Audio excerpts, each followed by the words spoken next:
Bom, minha vez de dizer boa noite. E aí, estão gostando do nosso conteúdo? Está interessante? É uma coisa diferente, né? E que, obviamente, não é do dia a dia, acho que da maioria, mas vamos mostrando aos poucos, desvelando como é um tema pertinente, importante e atual para a nossa vida. Bom, então, nós fizemos uma pequena introdução ao assunto direito religioso e nós também trouxemos, acho que, os principais fundamentos que demonstram o modelo brasileiro de organização do Estado quanto à sua interação com a religião. Eu quero lembrar, nós falamos muito nessa palavra Estado. O Tiago falou várias vezes em Estado, ele falava Estado, ele falava assim, não sei se vocês notaram, Estado constitucional. Vamos deixar uma coisa sempre clara. A Constituição está acima do Estado, ok? A Constituição está acima do Estado. Existe um livro... Pirâmide de quem? Kelsen. Deus que me livre desse cara. Pirâmide de Kelsen, né? Hierarquia das normas. Kelsen é um positivista. E nós aqui somos justnaturalistas. É outra linha. Mas, enfim, existe uma hierarquia, certo? Das normas. E a Constituição, então, é a norma por excelência. É a principal norma fundante de um Estado, na concepção moderna, como nós estamos aí falando, nos últimos 200 anos, mais ou menos. Tá? Estava falando com um irmão aqui agora um pouco sobre arranjos políticos, né, e falando sobre monarquia. E a monarquia brasileira foi um Estado que nasceu muito moderno, porque nasceu com uma Constituição escrita. Foi uma das constituições escritas logo depois da independência dos Estados Unidos, depois da Constituição do Porto, né, em 1822, nasce o Brasil como Estado, e em 24, Dom Pedro outorga uma Constituição escrita. Então, é muito importante sempre nós termos essa noção. Por que ela é importante? Porque nós, no Brasil, temos um vício. Nós somos viciados em Estado. E eu estava falando disso. Tem um livro de um querido professor, Bruno Garchagen, que diz assim, o título do livro, Pare de acreditar no governo. Por que os brasileiros odeiam os políticos, mas amam o Estado? Eu acho que é um título bem verdadeiro. Né? Nós temos essa imagem de que o Estado vai prover, de que a gente vê o necessitado na rua e a gente diz assim, não vou ajudar ele porque é papel do Estado cuidar do cara. Eu não vou fazer uma doação em alguma coisa pública porque isso é coisa do Estado fazer. Né? E isto é uma necessidade gigantesca que nós temos de virar a chave. Né? De virar a chave. O Estado, ele é importante, ele é essencial, inclusive, na organização da sociedade. Mas ele não vai fazer tudo, ele não vai prover tudo. Certo? E, na medida em que nós estamos aí caminhando no direito religioso com vocês, para que nós possamos entender um pouco mais na prática como se aplicam esses conceitos teóricos que nós viemos trabalhando até agora, lá da Constituição e para além da Constituição, ou seja, igreja, e isso é muito importante quando a gente vai ver, quando a gente vai no balcão do cartório, ou quando a gente vai numa audiência judicial, ou quando a gente vai numa repartição pública qualquer, que todo esse peso milenar que abarca o fenômeno religioso está presente e desemboca na relação moderna de quando eu vou registrar um ato da minha igreja e um funcionário público qualquer me trata como se eu fosse uma associação civil como se eu fosse um clube, como se eu fosse uma coisa menor do que nós somos. Então, quando vamos começar a falar agora sobre o estatuto jurídico da igreja, nós vamos adentrar, saindo do direito constitucional, e vamos descer na pirâmide do Kelsen. Vamos descer agora para as normas infraconstitucionais, para as leis ordinárias, para as leis complementares, para outras normatividades menores do que a Constituição, mas que espelham, que refletem aqueles valores principais que a Constituição do Brasil entrega para a igreja, certo? Então, o primeiro passo de nós entendermos o que é, então, na verdade, o direito religioso, ele é a junção de duas áreas internas, que nós vamos chamar de um direito canônico. E vocês vão começar a olhar para mim e falar assim, como assim direito canônico? Isso é coisa de católico? Igreja evangélica tem direito canônico? Sim, tem. Direito canônico e depois direito eclesiástico, que são as duas áreas de divisão, por assim dizer, do direito que formam o direito religioso.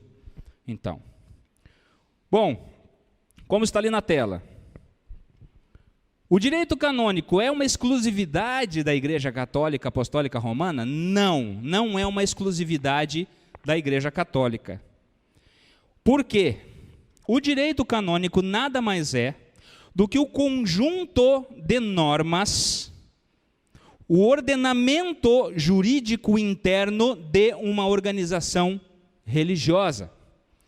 Então, todo o ordenamento jurídico, normativo de qualquer organização religiosa, de qualquer confissão religiosa, de qualquer tradição espiritual, ou seja, é a tradução, a organização religiosa, tal como ela existe, é a tradução prática do direito civil para o que a Constituição chama de templos de qualquer culto, como nós vimos lá no artigo 150, que fala das imunidades tributárias. O nome jurídico da igreja perante o direito no Brasil é, então, organização religiosa. Vamos falar todos juntos? Organização religiosa. Você, então, vai ter uma tarefinha, um tema, que é você voltar para sua casa hoje, e se você tiver acesso ao estatuto social da sua igreja, você ir lá olhar no artigo 1º do estatuto social da sua igreja, para verificar se lá está dizendo assim: a igreja tal, é uma pessoa jurídica de direito privado sob a forma de organização religiosa. Qualquer coisa que estiver fora disso está errado. Se estiver entidade religiosa, se estiver associação civil, se estiver associação religiosa, se estiver entidade religiosa filantrópica, se estiver associação sem fins lucrativos de caráter religioso, não é um nome jurídico adequado a o que é a igreja. E por que isso é importante? Por toda essa base que nós falamos até agora. Porque nós temos que dar o nome das coisas às coisas. Pedra é pedra, pão é pão. Associação é associação, organização religiosa é organização religiosa. Certo? Muito bem. O direito canônico é, então, esse conjunto de normas, de regras de uma organização religiosa. Nós temos, obviamente, a Igreja Católica como um paradigma, porque ela é, disparado, a organização religiosa mais organizada que existe. Não existe nenhum templo de qualquer culto que tenha o nível de complexidade normativa tão profundo e bem estabelecido como a Igreja Católica. Tanto é que a Igreja Católica é a única igreja no Brasil que, apesar de estar equiparada a todas as outras, ela possui uma relação com o Estado que foi uma relação, inclusive, entre Estados soberanos, certo? Porque a Igreja Católica também representa o Estado do Vaticano, onde ela está presente. Ela deve obediência, inclusive, ao Papa, que fica lá na cidade do Vaticano. E a Igreja Católica, diferentemente das outras igrejas, que são pessoas jurídicas de direito privado, ela é uma pessoa jurídica de direito público sui generis. O Vaticano tem essa prerrogativa de ser um Estado. Bom, por isso, eu tenho um código de direito canônico que foi promulgado pelo Papa lá no Vaticano, pelo Papa São João Paulo II, em 1983, e que vale como norma interna da Igreja aqui no Brasil, através de um acordo entre o Vaticano e o governo brasileiro, que foi celebrado em 2008 e foi ratificado pelo Senado Federal em 2010, certo? Então, esse acordo Brasil-Vaticano, esse acordo internacional, esse protocolo internacional, que antigamente tinha o nome de concordata, mas que aqui no Brasil, concordata antigamente significava outra coisa, significava o que hoje é a chamada recuperação judicial, dava muita confusão, então eles, em vez de usarem o termo diplomático aplicável, usaram o termo acordo, um acordo internacional. Bem, este acordo internacional criou as regras do ordenamento jurídico da Igreja Católica no Brasil. E existe um princípio constitucional, que é o princípio da simetria e da isonomia, certo? A isonomia das normas, que diz o seguinte: o que vale para um igual, vale para outro igual também. Todos são iguais na medida da sua igualdade e desiguais na medida da sua desigualdade. Então, o que vale para a Igreja Católica, já que ela é igreja, vale também para todas as outras igrejas dentro do território nacional, porque nós somos um Estado laico colaborativo que tem esse princípio de isonomia e que aplica, então, para todas as organizações religiosas o mesmo tipo de tratamento. Ou seja, não vou dizer que nós vamos usar o Código de Direito Canônico Católico, no nosso caso, mas nós vamos poder, então, entender que todas as nossas normas, que estão expressas dentro dos nossos regramentos internos, são normas muito mais do que administrativas, são normas canônicas. E aí nós temos uma situação importante. Apesar de tudo o que nós falamos agora, até agora, igreja continua sendo pessoa jurídica de direito privado.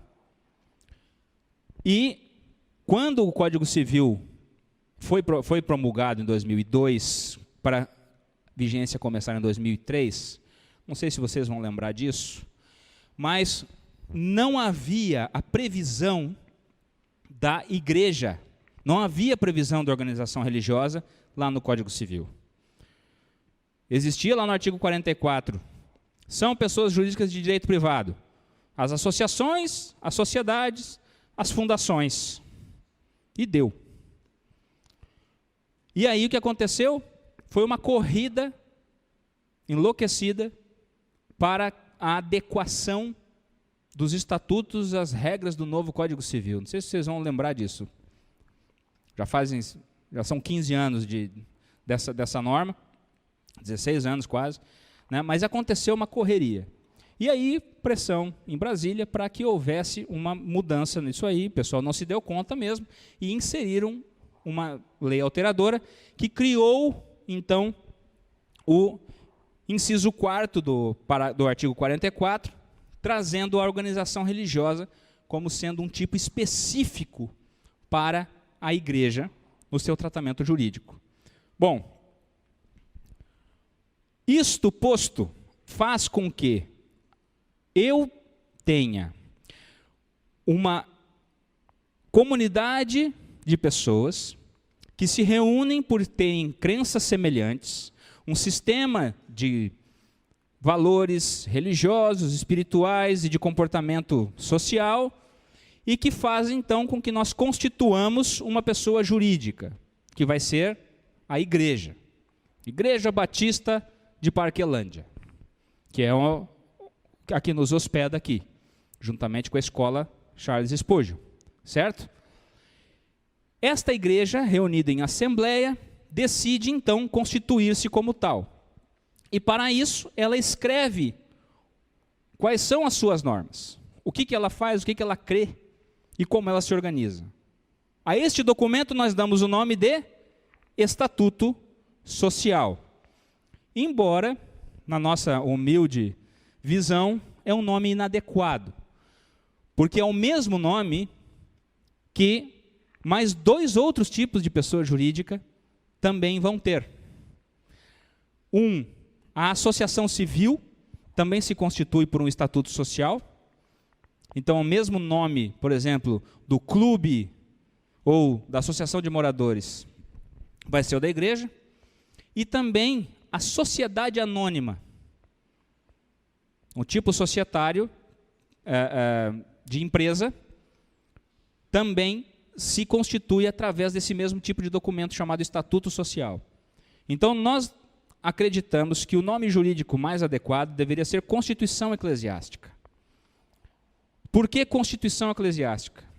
Justamente porque todo esse sistema constitucional de garantias de liberdade religiosa conferem para a igreja uma profundidade muito maior na construção dos seus documentos. Gente, isso é muito importante para que nós possamos entender a força que esse documento tem quando nós vamos interagir com a sociedade como um todo. Então, o valor que nós temos para o documento fundante da igreja, ele tem valor de constituição. Não é o valor de regrinha só, de estatuto, como se fosse apenas e tão somente um conjunto de pessoas que se reúnem para fazer o bem, ou que se reúnem para fazer filantropia, ou se reúnem apenas para construir atividades de lazer. Porque aqui nós vamos viver na plenitude o fenômeno religioso, que é esse fenômeno profundo que nós estamos discutindo aqui com vocês. Isso vem desse brocar do latim, do lex orandi, lex credendi. Ou seja, a norma de crença, a norma de oração. Ou seja, eu tenho como fonte primária da minha Constituição Eclesiástica o conjunto de tradições, de valores e tal, que aquela comunidade acredita. E aquilo passa a ser constitutivo dela. Gente, olha a força disso. Nós estamos no Estado laico, certo? Todo mundo falando de Estado laico e brigando com a igreja. E se no Estatuto Social da igreja eu digo que a única fonte de fé e prática da igreja é a Bíblia Sagrada, eu posso usar a Bíblia Sagrada para fundamentar, inclusive, as minhas petições judiciais numa ação de um diácono que enlouquece e entra com ação de reclamação trabalhista contra a igreja. Ou, quando eu vou questionar o Estado que quer tributar, por exemplo, uma remessa de dinheiro que eu faça de oferta missionária para fora do Brasil. eu posso usar a Bíblia. E nós temos exemplos disso, nós já fizemos isso. Na justiça. E colou. Essa é a parte legal. Não deu culto, assim, não chegou a dar aquele glória a Deus, aleluia, na audiência. Foi uma coisa um pouco menos respeitosa, mas deu certo. O Dr. Tiago quase foi preso, mas está tudo isso aí é um outro capítulo. Você imagina um homem desse, né? Delgado, um lorde, nórdico, né? Quase saiu no tapa com a juíza lá, mas tudo certo. Enfim, a norma canônica é forte. Essa é o recado que nós temos que deixar aqui. Então, aqui nós temos alguns exemplos, né? A Igreja Católica, por exemplo, quais são as fontes primárias da Igreja Católica? As Sagradas Escrituras, de acordo com o cânon estabelecido por eles, que é um cânon diferente do estabelecido pelo protestantismo histórico, certo? O magistério da igreja e a tradição apostólica, ou seja, esses três elementos combinados são as fontes primárias da Igreja Católica. Estão lá, e a gente sabe disso por quê? Porque estão lá depositados nos atos constitutivos da igreja. Na Igreja Luterana, por exemplo, que é uma igreja histórica, ela está colocando no seu estatuto que as normas primárias, as fontes primárias são as Sagradas Escrituras e o Livro de Concórdia de 1580, que contém o ajuntamento das confissões luteranas históricas. Na Igreja de Jesus Cristo dos Santos dos Últimos Dias, os conhecidos Mormons, eles têm 4 fontes primárias de autoridade, de fé e prática, que são a Bíblia, o Livro de Mórmon, e 2 livros chamados Pérola de Grande Preço, ou de Grande Valor, e Doutrinas e Convênios. Muito bem. Artigo 44, então, do Código Civil, criou lá o inciso 4º da organização religiosa. E, para cumprir a vontade da Constituição, do Constituinte, que limita o Estado, por isso a Constituição está acima do Estado, também criou o parágrafo 1º naquele artigo, dizendo que são livres. Lembra que o Tiago falou fortemente sobre o artigo 19 da Constituição, sobre a vedação ao estado de embaraço à atividade religiosa, certo? Então, são livres a criação, a organização, a estruturação interna e o funcionamento das organizações religiosas, com o mesmo verbo forte, sendo vedado ao poder público negar-lhes reconhecimento ou registro dos atos constitutivos e necessários ao seu funcionamento. Muito bem. O Estatuto Social, então, é aquele que constitui a igreja no mundo jurídico. O artigo 45 do Código Civil vai dizer isso, né? Que ele constitui-se através dos seus artigos de incorporação, do seu estatuto social, ele nasce para o mundo jurídico. A igreja é igreja mesmo antes de ela se criar juridicamente. Isso é importante também sempre de lembrar. A igreja ela é igreja desde que um grupo de pessoas se veja como tal. Ou seja, a igreja ela começa antes da formalização, antes do registro. Nós tivemos um problema que agora foi corrigido há poucos meses. Nós tivemos um problema muito sério. Estamos tendo vários deles, que são resquícios de governo que sai com ideias do governo que entra. Então, tinha vários engates que nós estamos tentando ajudar a desengatar, né? Então, um deles, por exemplo, foi o que nos motivou a falar com o presidente Bolsonaro agora no mês que passou, justamente porque estava acontecendo, está ainda acontecendo, uma taxação das igrejas para envio de dinheiro para fora do Brasil. Existe uma retenção de imposto de renda que vai contra o objetivo do Constituinte. E existem várias outras situações, e existia mais uma específica, que era a obrigação de que cada congregação, por exemplo, uma igreja que monta, tem a sua sede, e ela começa a ter várias congregações pequenas, que normalmente elas nascem onde, as congregações? As congregações pequenas, normalmente, onde é que elas nascem? Salvo engano, nascem nas casas das pessoas, certo? Grupos pequenos de estudo, que vão crescendo e que vão se constituindo em pequenos núcleos de pessoas e que formam pequenas congregações. Eles crescem, saem da casa, vão lá, alugam um predinho, começa ali a nascer uma igreja nova. Estava sendo exigido pela Receita Federal o CNPJ. Então, tu imagina o embaraço que isso começava a criar para pequenas missões. E agora, recentemente, para fazer cumprir o artigo 44, para fazer cumprir a vontade do Constituinte de não criar embaraço, tiraram esta exigência. Então, é muito importante que nós entendamos o tamanho da liberdade que existe no Brasil para a constituição de uma igreja. Bueno, nós estamos falando até agora de liberdade. Liberdade, liberdade, liberdade. Fica a pergunta. A liberdade religiosa no Brasil, ela é absoluta?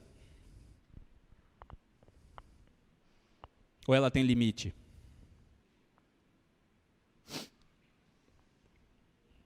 Hã? Por favor. Nenhum direito é absoluto. Isso aí. Não existe direito absoluto, certo? A vida é um direito absoluto? Aí nós vamos entrar em filosofia do direito aqui, não vamos sair nunca mais daqui, né?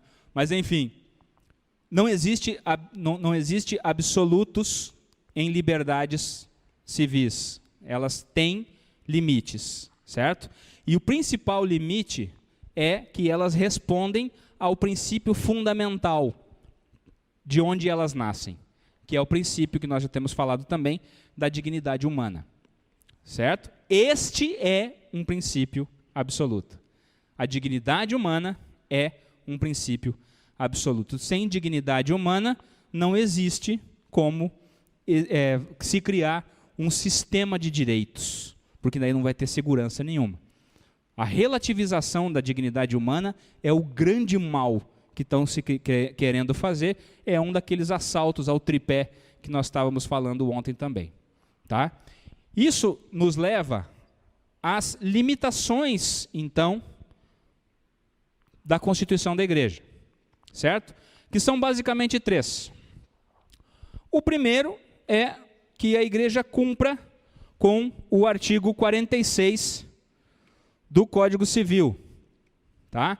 Que está ali, e que diz, então, as normas de identificação que uma igreja, que uma organização religiosa precisam ter para que haja o processamento do seu registro perante o órgão competente. Então, estão lá a denominação, os fins, a sede, o tempo de duração e o fundo social, quando houver, fundo social, capital, dinheiro, o nome e a individualização dos fundadores ou instituidores e dos diretores, o modo por que se administra e representa, ativa e passivamente, judicial e extrajudicialmente, se o ato constitutivo é reformável no tocante à administração e de que modo, ou seja, eu posso, inclusive, estabelecer no Estatuto Social cláusulas pétreas. Certo? Quais são o que são cláusulas pétreas? São cláusulas, como diria o grande e inefável ex-ministro, imexíveis. São aquelas que não podem sofrer modificação posterior, a não ser que eu derrube todo o sistema, ou seja, eu simplesmente liquide com aquela instituição e refunde a instituição, certo? Então, isso também é muito interessante você notar. Eu posso, então, criando uma organização religiosa e identificar quais são os valores que não são negociáveis. Bom, então, ponto de doutrina não é negociável? Põe lá como irreformável. Se no governo da igreja, o sistema de governo, nós vamos falar sobre sistemas de governança, se o sistema de governança é uma coisa que está tão entranhado na experiência espiritual daquele grupo, que eu não vou mexer também, porque afinal de contas, por exemplo, se eu tenho um sistema lá episcopal puro, em que o pastor toma chá da tarde com o poderoso, todo dia às 5 da tarde, para poder dizer para a igreja o que é e o que não é, como é que eu vou fazer diferente? Ou seja, a norma de fé, ela diretamente influencia também a maneira como eu vou estabelecer a governança da igreja. E isso pode ser objeto de ser uma cláusula irreformável, uma cláusula pétrea, certo? Bom, também, importantíssimo, se os membros respondem ou não subsidiariamente pelas obrigações sociais.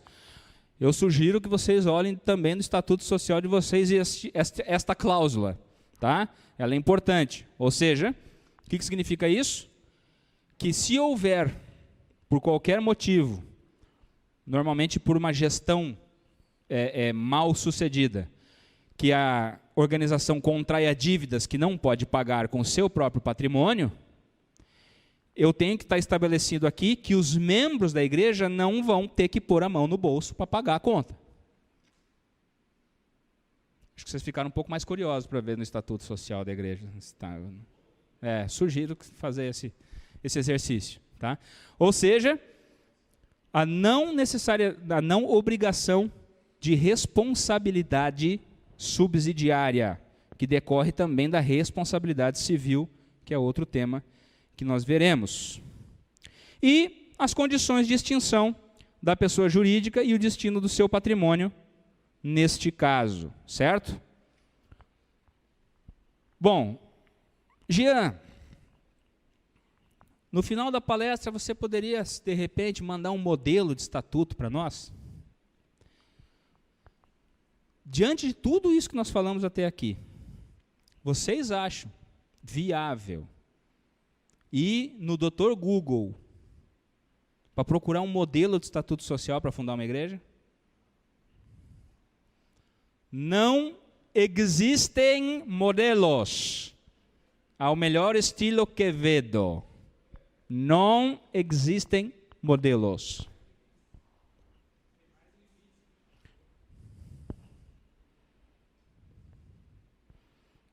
Assim, é que eu fui lá para o 46, eu fui para o artigo e eu não voltei. Bom, outros limites, a dignidade da pessoa humana, obviamente, e o próprio estatuto, em caso de alterações e reformas. Isso aqui é importante só porque normalmente tem um outro problema muito sério. Não sei se vocês já viveram isso. Eu venho de uma igreja que tem um sistema misto, mas muito fortemente no congregacional.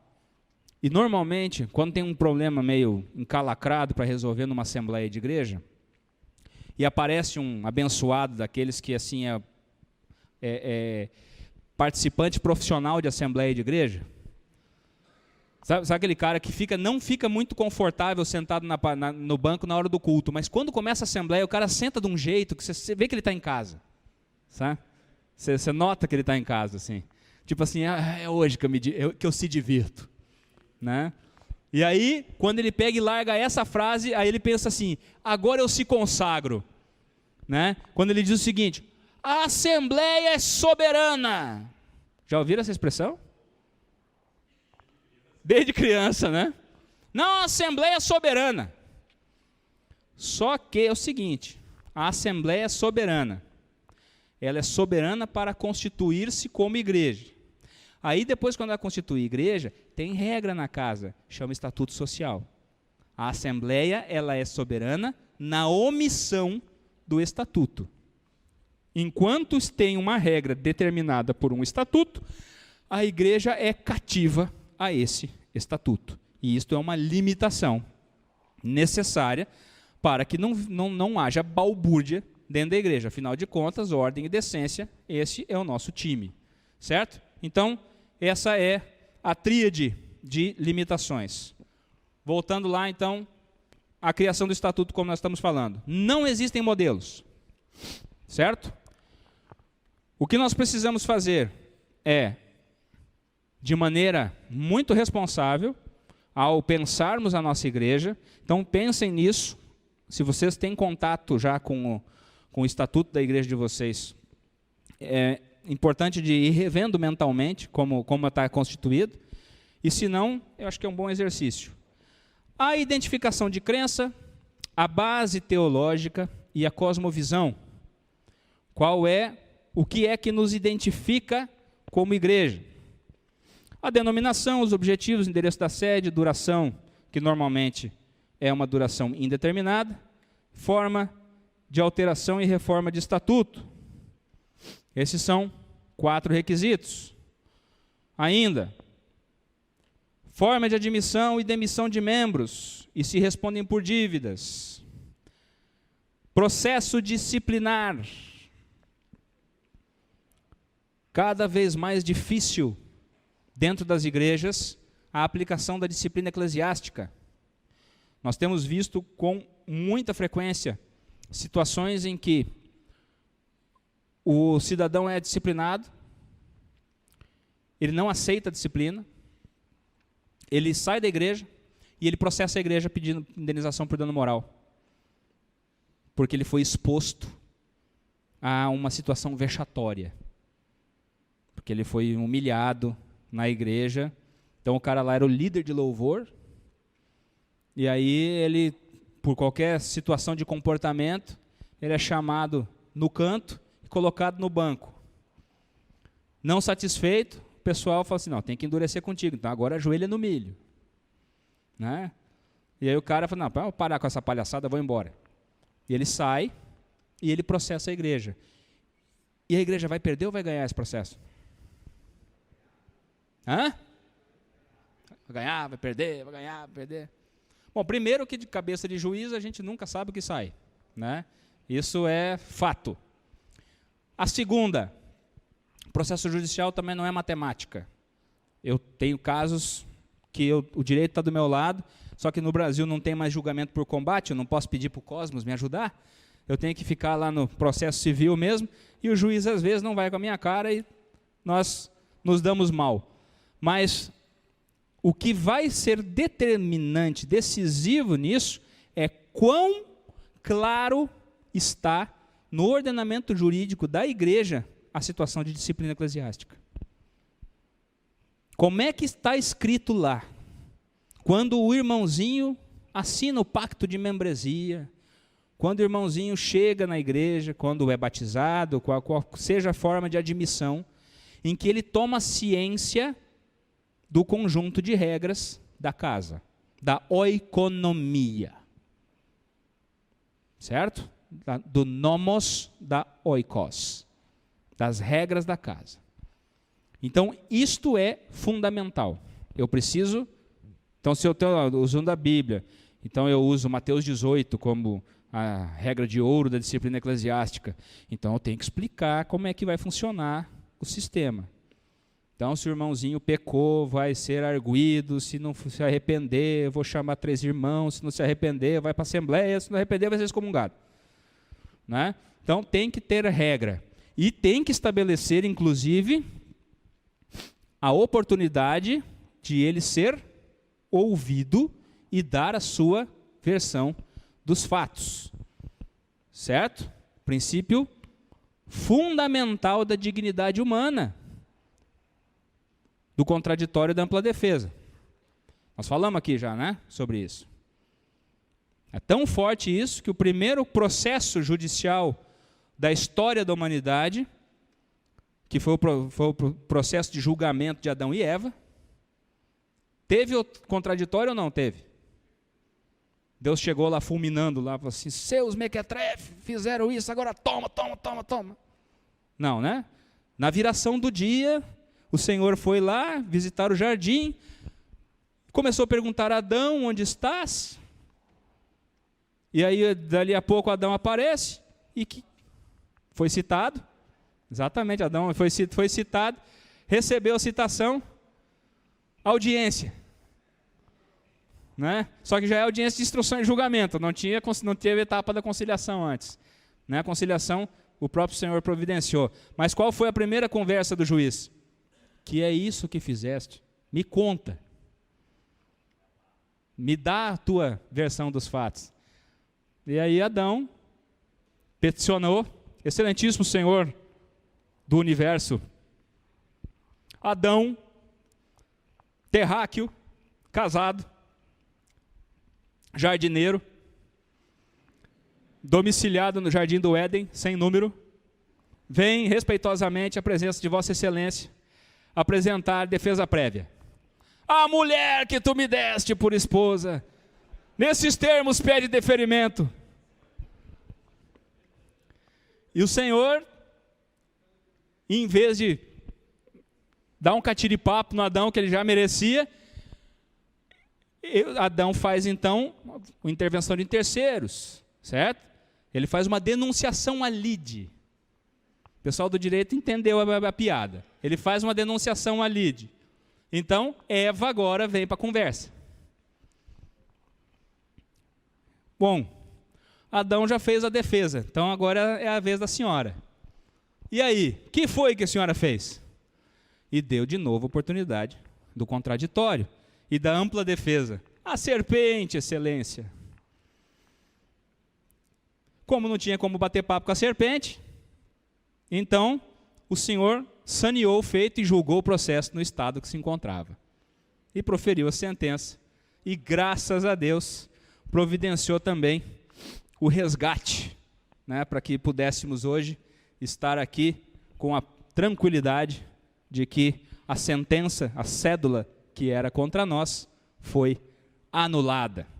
Certo? Muito bem. Então vocês veem que vocês interagem com o direito mais do que vocês pensam. Né? Olha lá.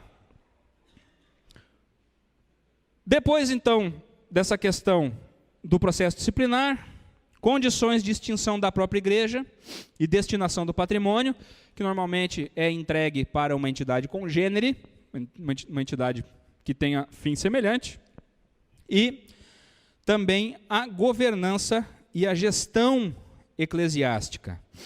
De novo, muito importante isso aqui, porque a gestão eclesiástica e a governança da igreja são determinantes para assuntos sensíveis, como previdência dos líderes religiosos, a maneira como será tratada a sua subsistência, questões tributárias da própria igreja, prevenção de risco trabalhista e responsabilidade civil.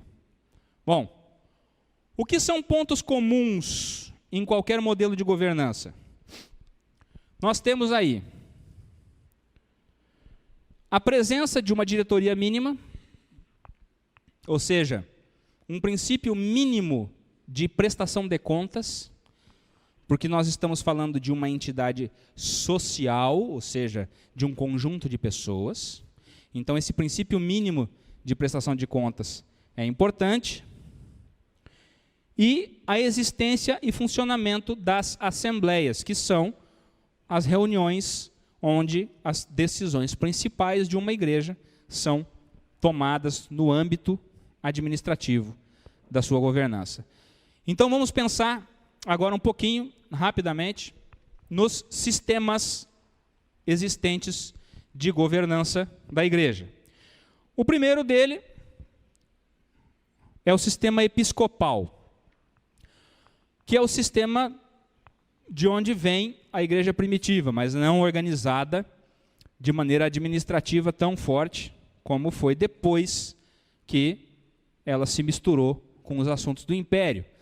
Né? Na medida em que houve aquela fusão dos gládios, e depois o gládio da igreja acaba, então o poder temporal acaba menor do que o poder espiritual, ela vai cada vez mais se aprimorando, por isso que direito romano e o direito canônico quase se fundem em determinado ponto e são fonte para o nosso direito brasileiro em tantas áreas.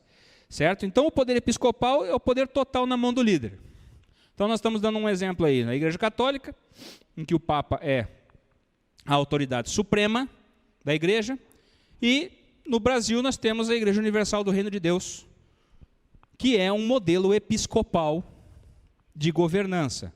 Ou seja, existe um líder supremo e existem hierarquias em torno desse líder que vão exercendo o poder em camadas cada vez piramidais, né? Camadas piramidais de exercício de poder. O líder tem poder de remoção e nomeação de toda a liderança abaixo de si.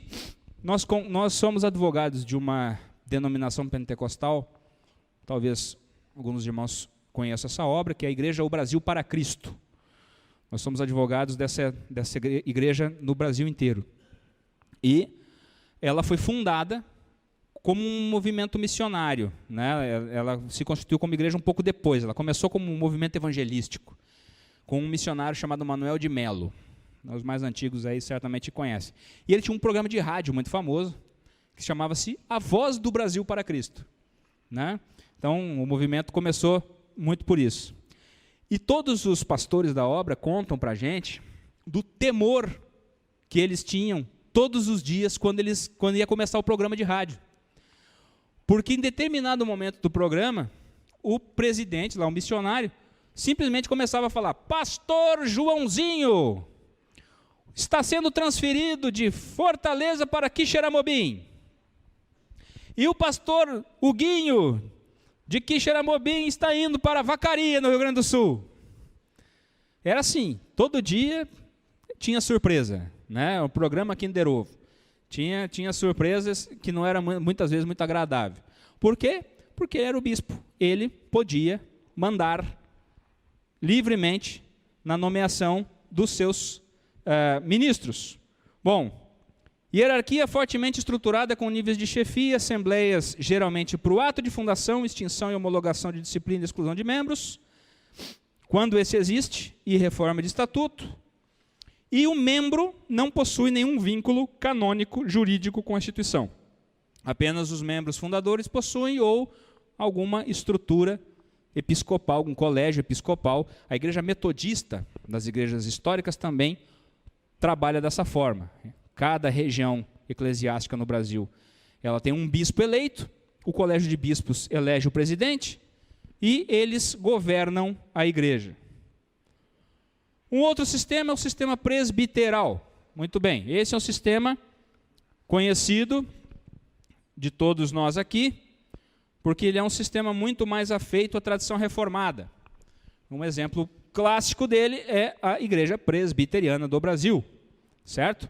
Em que o poder está na mão de um conselho, de um presbitério, que é formado por ministros ordenados, por pastores ordenados e por presbíteros que são também oficiais da igreja, separados para o atendimento, para o governo da igreja. O governo dos conselhos da igreja local até a convenção das igrejas reunidas. A igreja e o presidente são executores, então, das deliberações deste conselho. Geralmente, apenas os membros do conselho possuem direito de votar e ser votado, e geralmente as assembleias são utilizadas, além da fundação, para eleger, exonerar pastores e presbíteros, alterar o estatuto, prestar contas, alienar bens e também para a extinção da igreja. Então, é um governo de conselho, o poder ele é dividido com um grupo. De novo, isso está intimamente ligado à sua visão teológica. Certo? Então, se a visão teológica ela leva para isso, assim deve estar no estatuto social. Um outro modelo puro é o modelo congregacional. Certo? Este é um modelo muito mais afeito à Igreja Batista Brasileira, à Igreja Congregacional, a uma série de ministérios independentes. Imagino que aqui, inclusive aqui em Parquelândia também, pastor Cleiton, modelo congregacional, certo?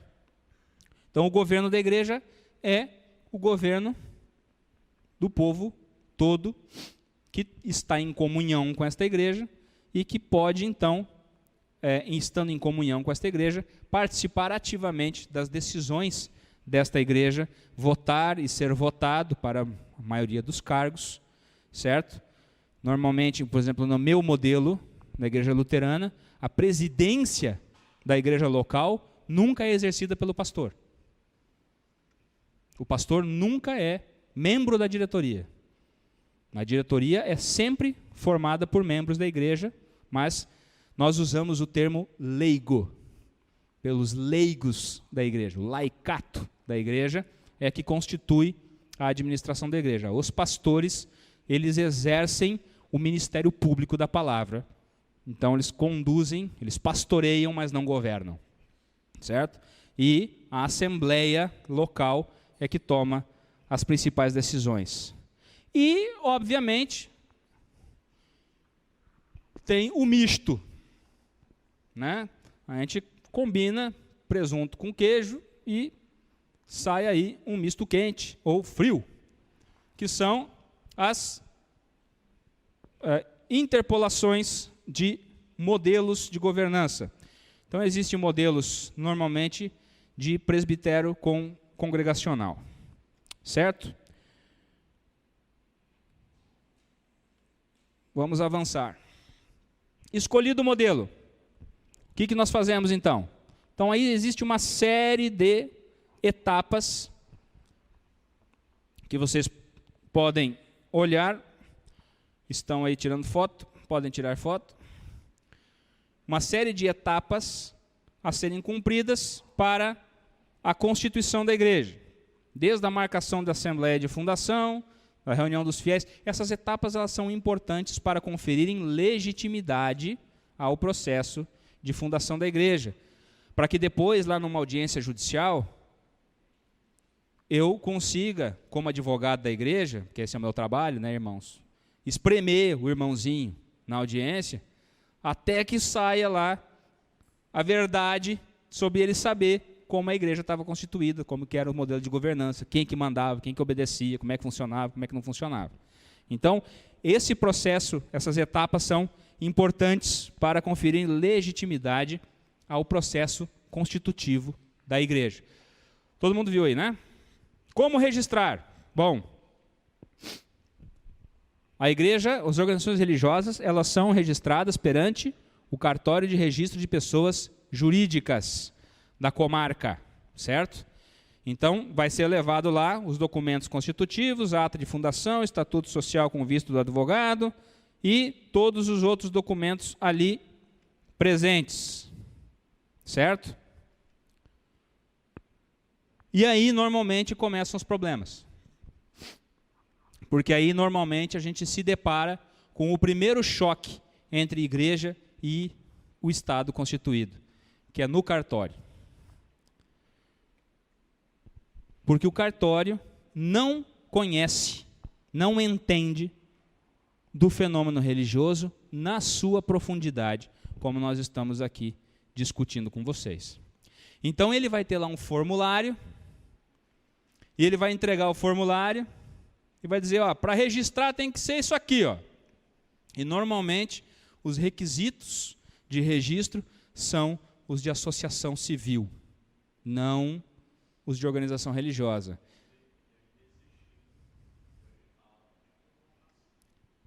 Mas o edital de convocação é necessário. Esse é necessário. Então tem que ter lá o edital de convocação para mostrar que eu dei publicidade naquele grupo para fazer a fundação. Isso, claro, para alteração, mas para alteração, sim.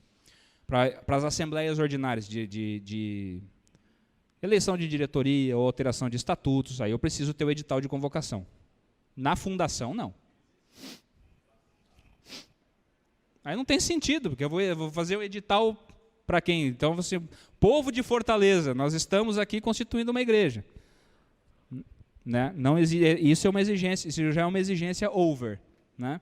E aí que começam os embaraços. Certo? Aí começa a dificultar a criação das igrejas. Olha esse texto aí de Joaquim Abranches. Esse texto foi escrito agora recentemente em 1902. 1902 é o compêndio todo, é o Marnoco. Esse é 1890, né? A igreja é uma sociedade distinta da sociedade civil. Esta proposição é um corolário das antecedentes e só pode ser negada pelos que não admitem a divina missão de Jesus Cristo. Com efeito, a igreja é uma sociedade espiritual e sobrenatural, no fim, meios e natureza. A sociedade civil é temporal e natural na sua origem, no fim e nos meios. Ou seja, não há como um cartório nos negar o registro, por exemplo, se uma igreja decide que não vai ter conselho fiscal. Sabia que uma igreja não precisa ter conselho fiscal? Então, se eu coloco lá a exigência, se o cara do cartório não tiver conselho fiscal, ou, por exemplo, como nós estamos constituindo uma agora aí, que o presidente, o mandato é vitalício. Só Deus tira o cara da presidência. Entendeu? Só Deus para afundar aquele navio. Né? E aí o cara vai dizer, não, mas e o princípio democrático? E não sei o quê. E aí, de novo, remete para a vida civil. Então, fica aí a grande dica. Se, por um acaso, acontecer essa negativa, né? Caso, cara, cadê? Não está aqui, mas eu entrego. Está aqui o meu cartão, se precisar. Tá? Mas assim, caso aconteça negativa, passo importantíssimo é que haja a certificação por escrito desta negativa, para que então se possa tomar as medidas cabíveis. Bom, estamos então encerrando a primeira parte dessa parte mais prática, que é falar da constituição da igreja como tal, certo? Amanhã nós vamos discutir mais ainda sobre elementos necessários para que nós possamos entender a boa governança e situações de responsabilidade civil que também nos afetam na igreja como um todo. Nós estamos no nosso horário. Caso alguém tenha alguma pergunta que queira fazer para a gente, nós estamos à disposição. Mas estamos encerrando, então, o dia de hoje. Pastor Cleiton, quer dar alguma palavra? Ou só vai dar tchau? Não esqueçam de dar uma olhadinha ali para comprar o livro, novamente. Eu adorei a maneira como o pastor Cleiton terminou a fala de ontem, né? Fez assim só.